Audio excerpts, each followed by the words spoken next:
Hala ay ha! Sabi ni Andrea na parang ang kinakapos ng hininga. Nilike ni Yishu. Umiyak na sabi ni Andrea, "Oh my God, nilike niya yung sipon ko. Oh my God, Lord, thank you." Tila gulat na reaksyon pa niya habang pagulong-kulong nga sa sahig at tila iyak ng iyak. 5 picture ko pala yung nilike niya, hindi lang isa. Oh my gosh, tumitili pa rin sabi ni Andrea. Malalim ang hugot ng kapuso aktres ni si Sanya Lopez tungkol sa relasyon niya ngayon sa kanyang pamilya.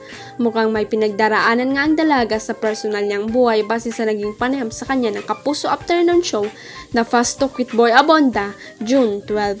Kitang-kita ang kalungkutan sa itsura ni Sanya nang magtanong si Tito Boy tungkol sa laro ng buhay na kayang-kaya niyang harapin at yung mga piling niya na hindi niya carry.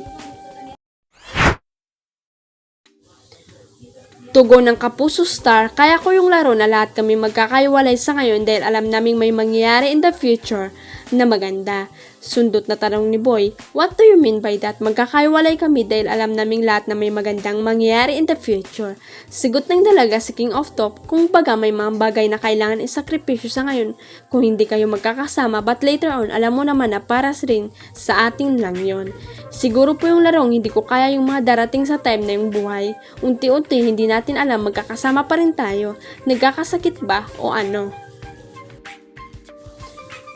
Tugon ng Kapuso star, "Kaya ko yung laro na lahat kami magkakaiwalay sa ngayon dahil alam naming may mangyayari in the future na maganda." Sundot na tanong ni Boy, "What do you mean by that? Magkakaiwalay kami dahil alam naming lahat na may magandang mangyayari in the future." Sigot ng dalaga si King of Top, "Kung baga may mga bagay na kailangan isakripisyo sa ngayon kung hindi kayo magkakasama, but later on alam mo naman na para rin sa ating lang yon. Siguro po yung larong hindi ko kaya yung mga darating sa time na yung buhay. Unti-unti hindi natin alam magkakasama pa rin tayo. Nagkakasakit ba o ano?"